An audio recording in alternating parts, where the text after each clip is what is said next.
La grâce ne connaît pas de limitation. Non. Il ne faut pas tracer un chemin à la grâce. C'est pourquoi les hommes porteurs de grâce, on ne les maîtrise pas. Si vous fermez cette porte, vous avez l'impression que ça s'exprime toujours. Parce qu'il y a une autre qui s'ouvre, une autre porte qui s'ouvre là-bas. C'est ça la grâce. On ne peut pas maintenir la grâce sous une boîte. Ça va éclater. Alléluia. Oh, nous devons vénérer le roi pour la grâce qu'il nous a accordée. Je veux qu'on comprenne le sens de la grâce. Pour que nous puissions tous aspirer.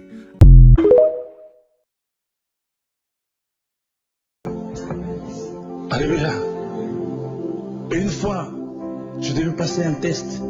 J'étais encore à l'époque, j'étais gradué. On avait besoin de licenciés. L'institution, le responsable c'était un blanc. Il dit Alain, tu ne vas pas t'en sortir. Je connais le programme de graduat, je connais le programme de la licence. On cherchait à l'époque les comptables, etc. Alors j'ai dit, je vous en prie, laissez-moi quand même faire. Je venais de recevoir le Seigneur. Je venais de faire une autre expérience avec le roi. Je savais que je pouvais avoir des limites, mais mes limites n'étaient pas ces limites. Et pas il soukate, ça je savais. Donc si j'arrive à la fin, lui au moins ne connaîtra jamais la fin. Donc s'il y a une question qui me dépasse, je sais que la réponse, c'est lui qui l'a.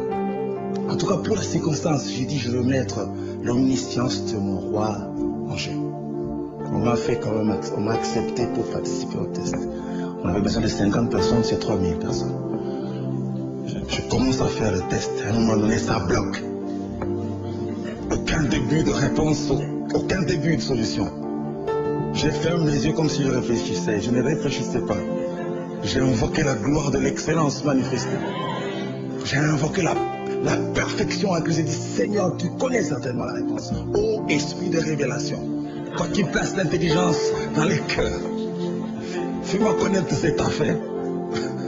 J'ai l'impression que les yeux s'ouvrent. J'ouvre une parenthèse pour vous dire, étudiez, vous qui étudiez. Il ne faut pas rester paresseux toute la journée et puis à la fin tu commences à dire non.